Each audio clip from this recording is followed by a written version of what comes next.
ordena tu vida. Yo quiero que repitas conmigo hoy, cierra tus ojos. Tú puedas decirle al Señor: Señor, yo quiero que tú ordenes mi vida. Señor, sé que hay algunas cosas que están mal dentro de mi corazón. Señor, oh Dios, hoy reconozco delante de ti, Jesús, que necesito poner en orden mi vida, Señor. Que hay muchas cosas que se han salido de tu palabra, que hay muchas cosas que he permitido, que he consentido, que no te agradan, Señor. Pero yo quiero que tú hoy me ayudes a ordenar mi vida, Señor. Padre, yo no quiero, Señor, tener una doble vida. Yo no quiero, Señor, oh Dios, ser tinieblas y querer ser luz, Señor. Oh Dios, yo no quiero, Señor, oh Dios, tener mi corazón, Señor, lejos de ti. Yo quiero ser transparente. Yo quiero ser auténtico, Señor. Yo quiero, Señor, que tú hoy ordenes mi vida, Señor. Padre, tu palabra dice, Señor, que la Biblia, que tus dichos, tus enseñanzas son las que le ponen orden a nuestro caminar, Señor. Y yo quiero, Señor, que hoy más que nunca tu palabra se haga viva en mi vida, Señor. Tu palabra se haga viva en mi corazón, Señor. Que ese verbo que eres tú haga carne en mi vida, Señor. Y que yo pueda caminar bajo esa lumbrera que es tu palabra, Señor. En el nombre de Jesús, amén. Quiero que nos vayamos al libro de Jueces, capítulo 17. Y hoy les traigo una historia acerca de un hombre llamado Micaía, que habla mucho acerca de lo que se estaba dando en ese momento y que no dista de lo que nosotros podemos ver hoy en día dentro del cuerpo del Señor. Amén. Entonces vamos a leer el libro de los Jueces, capítulo 17. Y quiero que estén muy atentos a esta historia. Amén. Hubo un hombre en el monte de Efraín que se llamaba Micaía. ¿Cómo se llamaba? Micaía. El cual dijo a su madre: los 1100 ciclos de plata que te fueron hurtados, acerca de los cuales maldijiste y de los cuales me hablaste, he aquí que el dinero está en mi poder, yo lo tomé. Entonces la madre dijo: bendito sea de Jehová, hijo mío. Y él devolvió los 1100 ciclos de plata a su madre, y su madre dijo: en verdad he dedicado el dinero a Jehová por mi hijo, para hacer una imagen de talla y una de fundición. Ahora pues yo te lo devuelvo. Mas él devolvió el dinero a su madre, y tomó su madre 200 ciclos de plata y los dio al fundidor, quien hizo de ellos una imagen de talla y una imagen de fundición, la cual fue puesta en la casa de Micaía.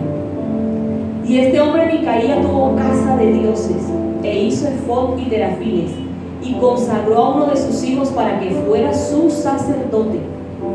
En aquellos días no había rey en Israel, y cada uno hacía lo que bien le parecía. Y había un joven de Belén de Judá, de la tribu de Judá, el cual era levita y forastero allí. Este hombre partió de la ciudad de Belén de Judá para ir a vivir donde pudiera encontrar lugar, y llegando en su camino al monte de Efraín, vino a casa de Micaía. Y Micaía le dijo: ¿de dónde vienes? Y el levita le respondió: soy de Belén de Judá, y voy a vivir donde pueda encontrar lugar.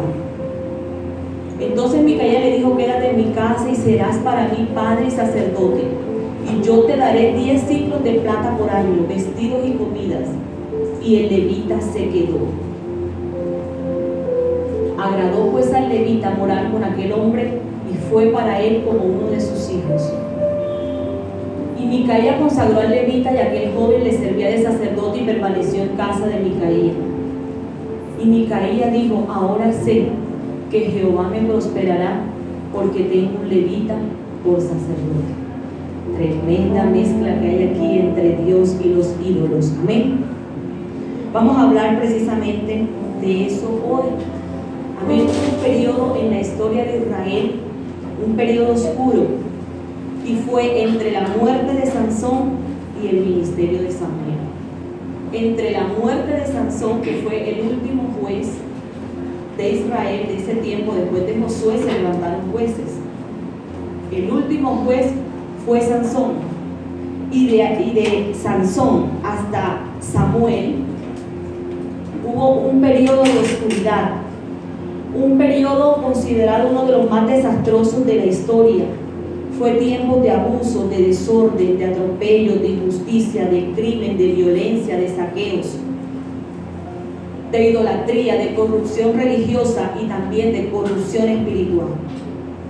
Israel se caracterizaba por ese tiempo en lo que nos dijo el versículo, uno de los versículos, decía, y en Israel cada uno hacía lo que bien le parecía.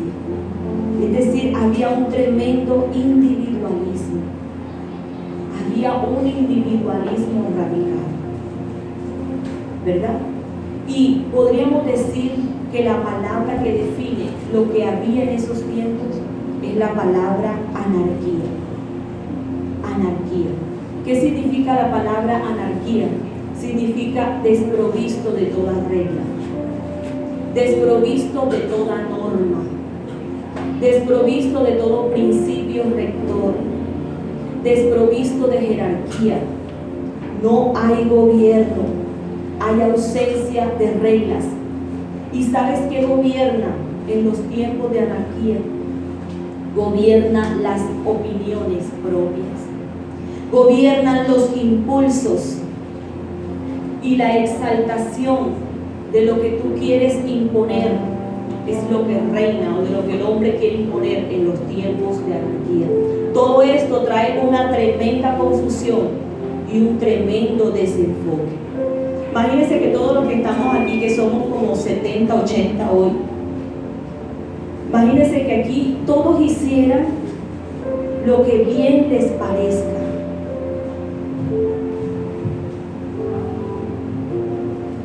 Ahora imagínense todo un pueblo, el pueblo de Israel. Dice que cada uno, ni siquiera cada familia, ni siquiera cada tribu, cada uno hacía lo que bien le parecía.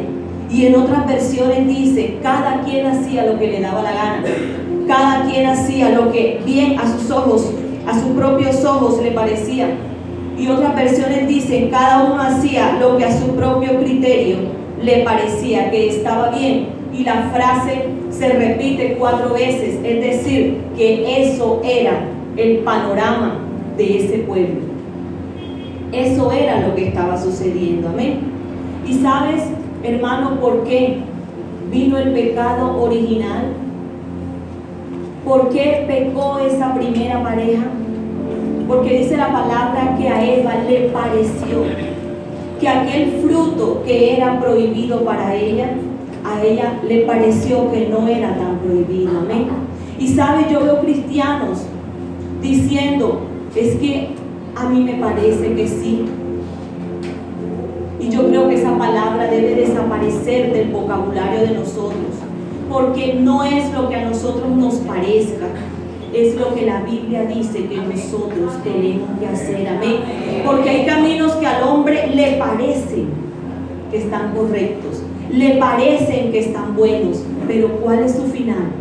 Su final es un final de ¿qué? Dice la palabra de Dios, un final de muerte, amén. Entonces este pasaje que nosotros acabamos de leer, que relata la historia de un hombre llamado como Micaía, comienza con un gran pecado, comienza con un grave pecado que muestra el tipo de degradación espiritual que había en ese momento. Y encontramos que a la madre de Micaía se le perdió una gran fortuna. A ella se le perdió una gran fortuna porque, valorado en lo que dice ahí, hoy podríamos decir que era una gran fortuna. Se le perdieron muchos millones de pesos a la mamá de Micaía. Y ella maldijo a la persona que robó su dinero, no sabiendo que era su propio hijo.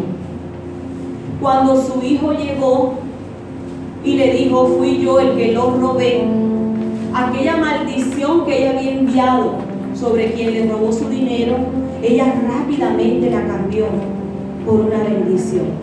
Y tratando de ocultar su pecado, tratando de enmendar su pecado, tratando de echarle tierra al pecado de su hijo, dijo que consagraría aquel dinero a Jehová. Pero mire cómo consagró el dinero a Jehová: haciendo una imagen de talla y una imagen de fundición, para constituir esa casa como una casa de dioses. ¿Cómo le parece a usted? Tremendo, ¿verdad? Una de las características de una vida desordenada es la distorsión acerca del concepto de pecado. Amén. La distorsión acerca del concepto del pecado. Amén. Enmendar el pecado, ¿verdad? La mujer intentó retrotraer esa maldición haciendo algo supuestamente para Dios, ¿cierto? Haciendo algo supuestamente para Dios. Y vemos cómo ella cambia, cómo cambia su actitud respecto del pecado cuando ella se da cuenta que es su hijo quien le robó ese dinero, ¿verdad? Entonces, ¿cómo nosotros podemos darnos cuenta que hay algo que está mal en nuestras vidas cuando nosotros empezamos a admitir el pecado, o a condenar el pecado, o a justificarlo de acuerdo a quien cometa ese pecado? Si soy yo quien lo cometo, yo trato de taparlo, trato de justificarlo, trato de encubrirlo. Pero si es mi hermano el que lo hace, entonces yo lo expongo, entonces yo lo saco, entonces yo lo critico. Amén. Y sabes, hermano, nosotros vemos hoy esto dentro de la iglesia. Tremendamente tú le dices a una persona: hermana, yo le digo a una persona: hermana, ¿sabe una cosa? Eso que usted me está contando está mal delante de Dios. Eso que usted me está diciendo a Dios no le agrada. Y le dije: la palabra dice que esto tú no lo tienes que hacer. Y la persona me dijo: hermana, pero Dios me dijo que sí lo hiciera, porque a mí el Señor sí me lo permitió. A mí el Señor sí me dijo que sí lo hiciera. A mí el Señor sí me dijo que lo hiciera de esa manera, porque Jehová dijo que así yo lo tenía que hacer. Amén. ¿Usted cree, hermano, que eso es agradable ante los ojos de Dios? Que nosotros pervirtamos los preceptos del Señor y digamos que de cierta manera a mí el Señor sí me permite hacer ciertas cosas. ¿Usted cree que eso es correcto ante los ojos de Dios? Pero nosotros vemos ese tipo de liviandad dentro de la casa del Señor. Amén. Vemos una tremenda confusión en la vida de esta mujer y de su hijo, confundiendo lo santo y las cosas que eran agradables a Dios, confundiendo lo que es de Dios con la idolatría. Amén. Ella dijo que consagraría ese dinero haciendo imágenes de fundición. Amén. Entonces nosotros hoy parece que no viéramos eso dentro de la iglesia. Hoy parece que no viéramos ese tipo de mezclas dentro de la iglesia, pero sí las hay. Porque si un cristiano prendió velitas anoche, déjenme decirle que adoró a la Virgen, que se llama al ídolo la Inmaculada Concepción. Y si tú prendiste chispitas mariposas con tus hijos y duraste hasta la madrugada, adoraste a aquel ídolo, que no es un ídolo de hoy, es un ídolo que viene de la antigüedad. Amén. Y no solamente eso, sino que hay personas que en su vida tienen cierta contradicción. Porque lo peor no es eso. Lo peor es que hay muchas personas que dicen ser luz, pero actúan dentro del contexto cristiano como si fueran tinieblas. Amén. Tienen apariencia de piedad, pero niegan la eficacia de ella. Dividen, murmuran, dañan el caminar de su hermano y dicen que Dios les dijo que así lo hicieran. Dios les habla del desorden que tiene todo el mundo, pero no les habla del desorden que tienen ellos. Amén. Instigan al débil en la fe, lo hacen tropezar y lo hacen caer. Amén, hermanos. ¿Sabes qué es esto? Tener una vida contradictoria. Eso era lo que pasaba. ¿Cómo tú vas a decir que adoras a Jehová y tienes ídolos en tu corazón. Así como decía la pastora el miércoles, ¿cómo puedes tú decir que sigues al Señor si tienes altares en tu corazón que no son del Señor? Si tienes a personas y has constituido a personas como ídolos en tu vida, que son los que gobiernan tu vida. Amén. Fíjate que la historia empieza con un grave pecado que se ocultó y que se disimuló, que se quiso meter a Dios para justificar de que todo estaba bien, pero Jehová no estaba ni por ahí. Amén. El Señor no estaba ni por ahí. El Señor hacía mucho tiempo que no le hablaba a ese pueblo. El Señor hacía mucho tiempo que su comunión del pueblo con Dios estaba rota por la forma como ellos hacían las cosas. ¿Cómo hacían las cosas? Cada uno hacía lo que bien le parecía. Y donde hay anarquía no reina el Señor. Amén. Nadie, hermano, puede prosperar bajo la base de un pecado. Nadie, hermano, nadie. Si tú fundamentas algo sobre la base de un pecado, jamás eso te va a prosperar. Amén. Si una persona tiene un negocio y tú coges de ese dinero y levantas un negocio y tú crees que nadie te vio, eso jamás te va a prosperar. Si tú metes un préstamo en un banco y metes un papel chimbo y tú oras a Dios, Señor, ayúdame, pero el transcurso de lo que haces cosas malas, hermano, Dios no puede prosperar eso. Amén. Y Dios no puede prosperar un ministerio que se levanta bajo el hecho de haber dividido una iglesia. Hay personas que creen que ese ministerio va a prosperar, pero para poder haber levantado un ministerio, dividen una iglesia. Hermano, nunca jamás algo va a prosperar bajo la base de un pecado, bajo la base de haber hecho una maldad hacia una persona. Amén. Otra cosa que prosperaba en aquella época, en aquel tiempo, y otra característica de una vida en desorden es la falta de autenticidad y la prevalencia de la imitación. Amén. La falta de autenticidad y la prevalencia de la imitación. Fíjese que ellos empezaron a hacer una imagen y levantaron en su casa una imagen de talla, o sea, de madera, y una imagen de fundición. Es decir, ellos intentaron hacer y representar con esos ídolos al Dios verdadero. Amén, que era Jehová. Hicieron terafines. ¿Y qué eran los terafines? Una imitación de los querubines que estaban en el cielo, cuando el Señor había prohibido expresamente que no hicieran ninguna imagen de lo que estaba en el cielo, ¿verdad? Él levantó un sacerdote. ¿Quién era el sacerdote? Su propio hijo. Lo levantó de sacerdote y le dijo: ven acá, necesitamos un sacerdote. Tú ven, tú eres mi sacerdote. Y cogió y le puso un efod, o sea, imitación del vestido de los sacerdotes, y le dijo: vamos a ponerte este efod para que de verdad parezcas mi sacerdote privado, mi sacerdote personal. Ahora tú me vas a guiar a mí, ¿verdad? Ahora tú serás quien dirija aquí en mi casa un culto casero hacia Dios, pero con ídolos. ¿Cómo ve eso? Y se constituirá casa de dioses. Amén. Proliferando el sistema, ¿qué? El sistema idolátrico. Amén, hermanos. Ahora, vemos que este hombre todo lo que hizo fue imitado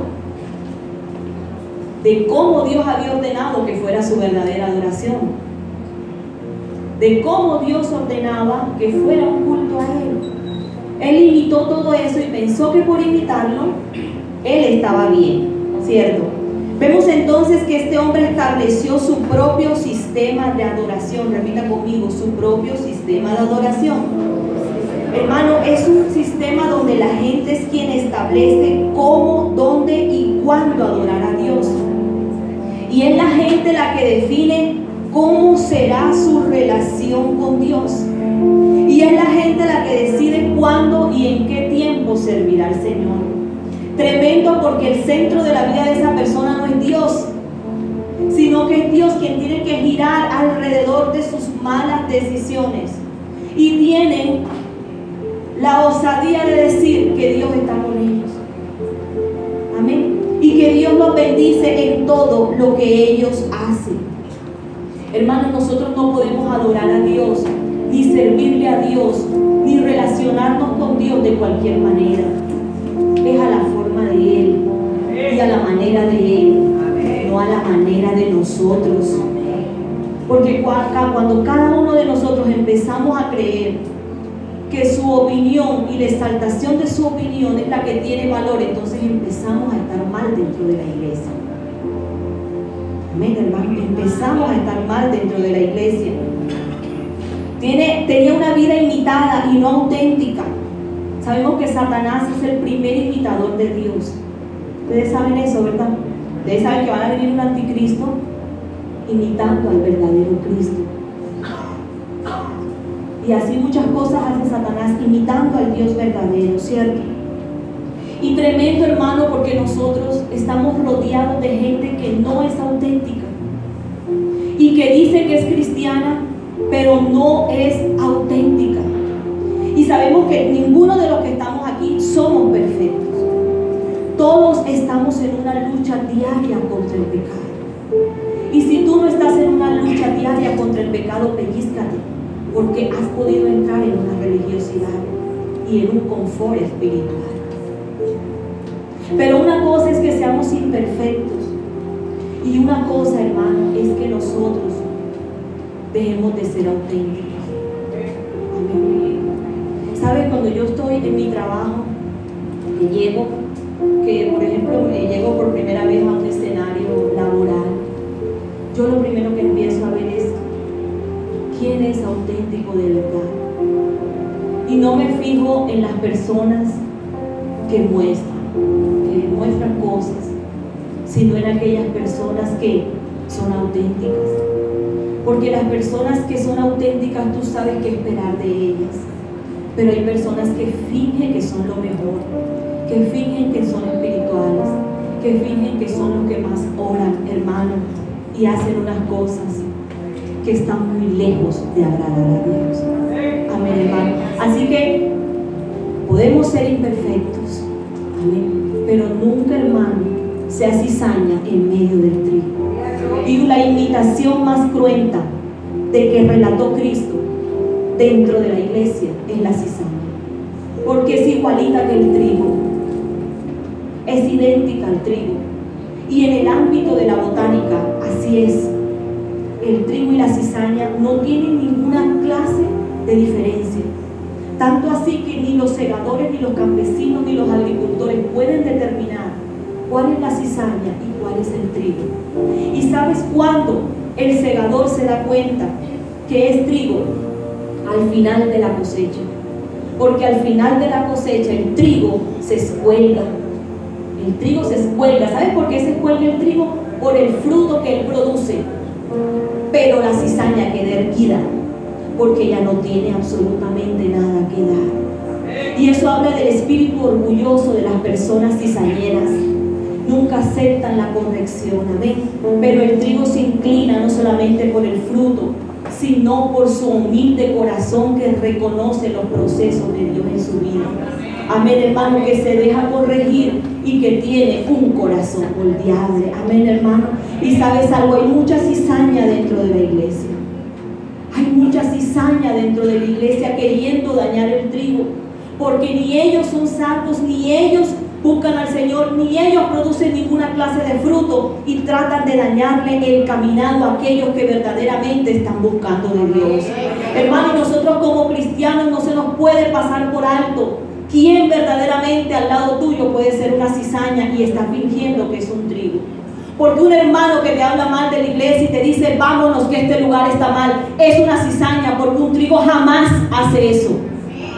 Amén, hermano. Una persona que ora contrario, una persona que maldice y dice que algo que de Dios se va a destruir, es cizaña, no es trigo. Amén, hermano. Y la Biblia dice, por sus frutos lo conoceréis. Es la única manera de determinarlo, el fruto que la persona da, porque el fruto jamás puede ser imitado. Amén. Pero quiero darte una palabra de parte de Dios. Aun cuando haya mucha cizaña alrededor del trigo, aún así el trigo crece. la capacidad para quitar la cizaña, porque a veces no sabemos ni quién es, pero el Señor a su tiempo sí se encarga de arrancar todas las cosas que al Señor no le agrada y que están en su casa. Amén, hermano. Vamos a darle un fuerte aplauso al Señor.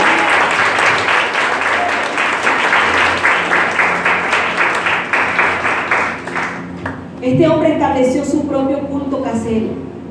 Era un culto casero. Era su casa. Era su casa. Y siempre que la gente, en la Biblia el Señor establece que prevalece su casa, habla de una persona que se ha olvidado de la casa de Dios y de su importancia. Ustedes tienen su casa atesorada, pero aquí la casa de Jehová está desierta. Sus casas están pintadas, pero aquí la casa de Jehová está desierta. Amén. ¿Y sabes algo? Nosotros muchas veces practicamos cultos caseros.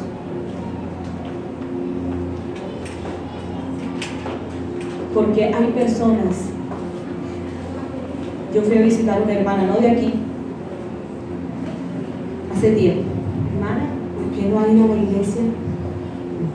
Usted tiene que congregarse, hermana. No, yo sí me congrego. ¿Dónde te congregas? No, yo prendo el televisor, veo un programa, veo a este pastor que es un tremendo de pastor, que predica una berraquera, me siento, alabo al Señor, prendo mi televisor y ese es mi propio culto casero. Y prendo la emisora, ese es mi culto casero.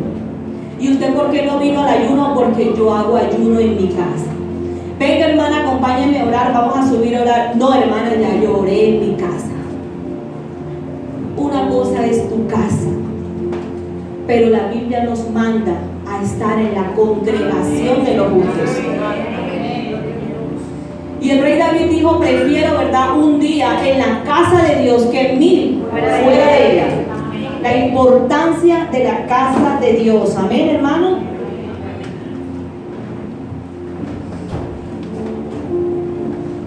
Y los telepredicadores predican muy bien, pero no son tus pastores. No son tus pastores. No te conocen ni oran por ti. Tus pastores son estos. Ellos te conocen y ellos oran por ti. Y así no te guste la palabra que el Señor da a través de ellos. Y por eso la gente huye de la casa de Dios, porque no quiere compromiso, porque no quiere que la corrija, porque no quieren que le llamen la atención. Y por eso has establecido tu culto casero dentro de tu casa, tu forma, tu manera. Es que yo quiero que sea así. ¿Y por qué en la iglesia no es así? Yo quiero que las revelaciones sean así, yo quiero que se muevan las cosas así. Pues no es así, porque no es tu culto casero, es la congregación. Es la congregación de los justos. Y aquí reina lo que el Señor quiere hacer. Y los visibles que Dios ha puesto para que se rija un orden son los pastores que usted ve aquí. Así de sencillo es. Amén, hermano. Es simple, es sencillo. Es una regla de orden. Amén. Y cuando empieza la anarquía, es empezar a irrespetar y a no reconocer a quien Dios me ha puesto para que me guíe en este tiempo. Así que Micaías cogió y le dijo a Limón: ven, sé tú mi sacerdote. ¿Qué le iba a decir su propio hijo? Él era el que seguía mandando. Y después cogió un levita y le dijo: no, ya tú no vas a ser hijo, ¿viste? Ya te le quitó el efod. Y le dijo: no, ya tú no, ahora vamos a poner al levita. ¡Ay, qué bendición! Me encontré un levita, ahora él será mi sacerdote. Él era el que decía quién lo iba a guiar espiritualmente. Y la gente va de iglesia en iglesia buscando diferentes pastores, porque hoy es la gente quien escoge quién será su pastor. Eso no es así, hermano. Eso no es así. Es Dios. Y bíblicamente es Dios quien escoge los líderes espirituales. Y cuando el pueblo los escogió, se equivocó tremendamente. Amén. Y hoy hay un irrespeto, hermano, hasta desde el presidente para abajo.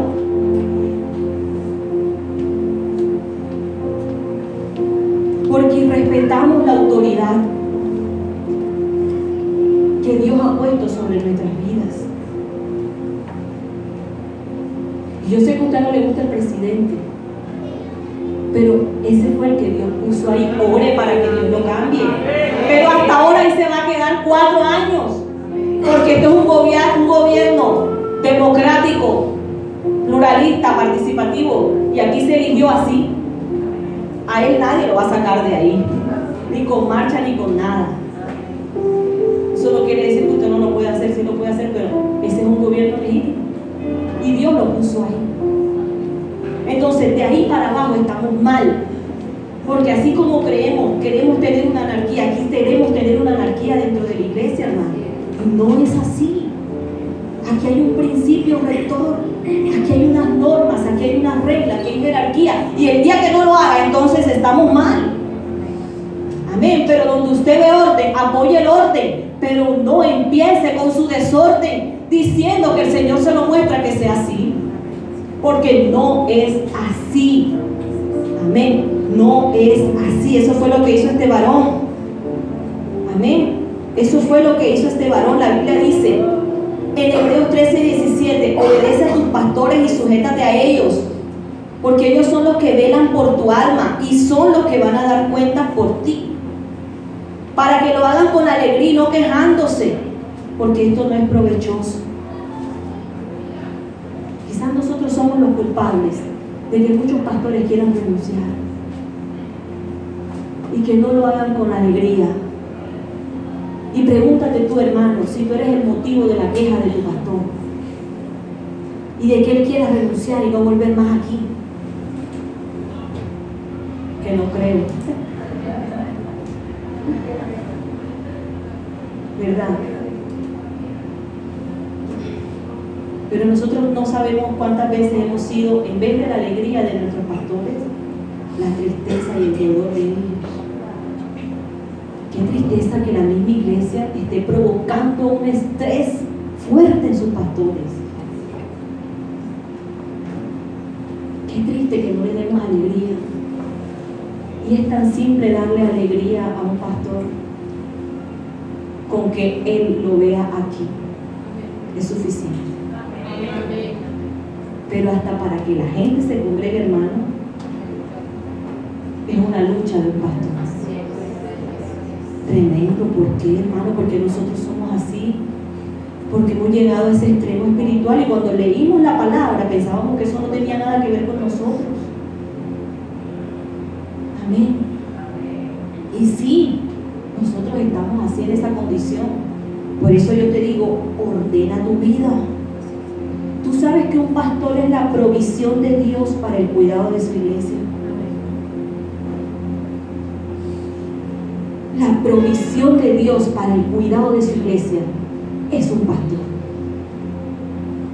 Y no vas a encontrar otra provisión sino esa, la que Dios te puso. Y no la busques en otros lugares, es aquí. Porque ese fue el que Dios te puso. Amén, hermano. Había un tremendo nomadismo espiritual. Yo lo puse así. Las nómadas espirituales. Nómadas espirituales. ¿Dónde nosotros notamos eso? En la vida del levita. Vemos un levita errante buscando ministerio, mendigando a ver quién le daba trabajo. Y yo me hacía una pregunta: bueno, ¿y este levita en qué momento perdió su ministerio? ¿En qué momento perdió su verdadero enfoque? ¿En qué momento se descontroló?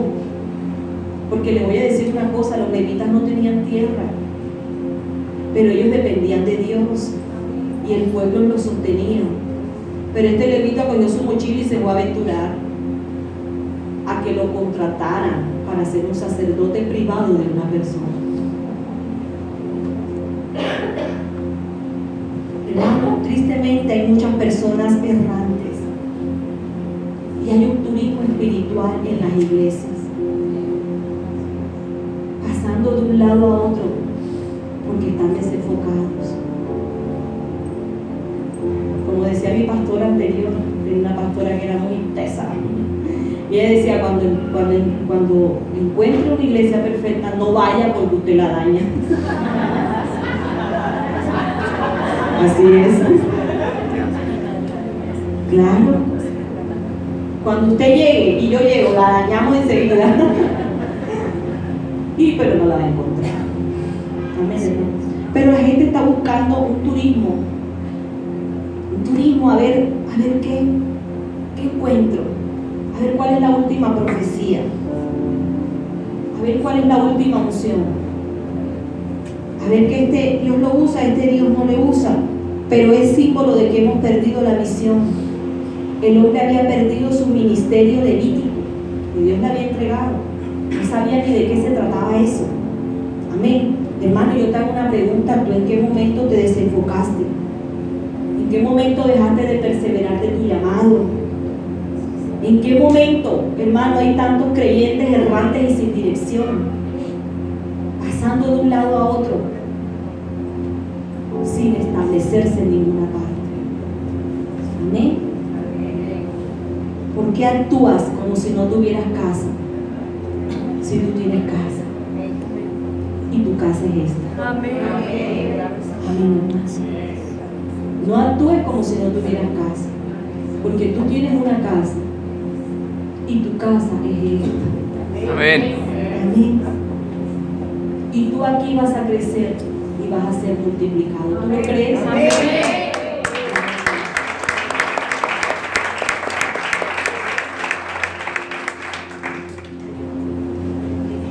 Tremendo, ¿verdad? Tremendo. Fíjate que dice la palabra, lo último aquí, dice, Micaía dijo, versículo 13, y Micaía dijo, ahora sé que Jehová me prosperará, porque tengo un levita por sacerdote. ¿Cómo te parece eso, hermano? Ahora sé que Jehová me prosperará, porque ahora sí estoy bien. Lo que me faltaba ya lo tengo, un levita por sacerdote.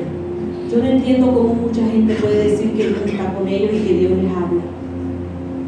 ¿Cómo puede mucha gente creer que tiene el respaldo de Dios cuando están muy lejos de hacer lo que Dios le agrada? Amén, hermano.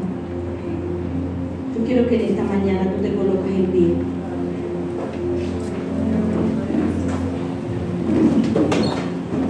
Yo quiero que en este momento vamos a orar por la iglesia, vamos a orar los unos por los otros. Somos una iglesia, somos una congregación, y yo quiero que tú puedas tomar la mano de la persona que está a tu lado. Y tú le puedas decir, en tu oración, hoy quiero unirme con mi hermano. Que no solamente te unas en una mano entregada a tu hermano, sino que tú te unas en el espíritu con tu hermano. Hermano, no podemos estar divididos. No podemos estar cada uno haciendo lo que bien le parezca dentro de la iglesia, dentro de la casa de Dios. No podemos. No podemos hacer lo que queremos. Aquí no pueden prevalecer las exaltaciones de las opiniones humanas. ¿Sabe cuál debe ser su oración? Que aquí prevalezca el poder y la dirección del Espíritu Santo dada a través de nuestros pastores. Esa debe ser su oración todos los días. Señor, yo no quiero que en mi iglesia prevalezca lo que yo quiero y lo que yo siento. Yo quiero que prevalezca lo que tu Espíritu Santo diga. Y que la dirección, Señor, tú la des a través de nuestros pastores, Señor. Hermanos, que hoy sea el momento para que tú inclines tu rostro y tú puedas decirle al Señor, Señor, ordena mi vida. Ordena mi vida, Señor. Mi vida es una vida que ha entrado ahí, Señor, en ese ámbito. Yo quiero hacer lo que a mí me parece que está bueno, Señor. Señor, yo quiero hacer lo que yo creo que está perfecto, Señor. Pero tu palabra dice, Señor, que hay muchos caminos que al hombre le parecen justos, pero su final es un final de muerte, Señor. Padre, yo no quiero actuar por mi parecer. Yo quiero actuar por lo que tú me digas que yo haga, Jesús. Señor, yo te pido perdón porque yo muchas veces he querido que mis opiniones sean las que tengan valor, Señor. Pero eso no es unidad, Padre. Unidad es cuando yo bajo mi cabeza y aunque yo vea cosas que a mis ojos no estén bien, yo incline mi rostro, me arrodille y haga lo que dice la palabra. ¿Y sabes qué dice la palabra, hermano mío? Dice, porque todos sientan una misma cosa, pero si otra cosa tú sientes, el mismo Señor se encargará de revelarlo. No eres tú quien tiene que sacar el pecado a la luz de tu hermano, porque incluso ninguno de nosotros tenemos derecho a sacarle, a querer sacarle la pequeña espina de mi hermano cuando yo tengo una tremenda viga que no me deja ver. Yo no estoy llamado a hurgar la vida de nadie y a ver pecados donde no los hay dentro de mi iglesia. Yo estoy llamado a orar, a interceder, Señor, por mis pastores, por la congregación, en lo secreto. Y tú, Señor, que ves en lo secreto, tú me recompensarás en público, Señor, por todas las oraciones que yo hago por mi iglesia, Señor. Padre, yo te pido en esta hora, Espíritu Santo,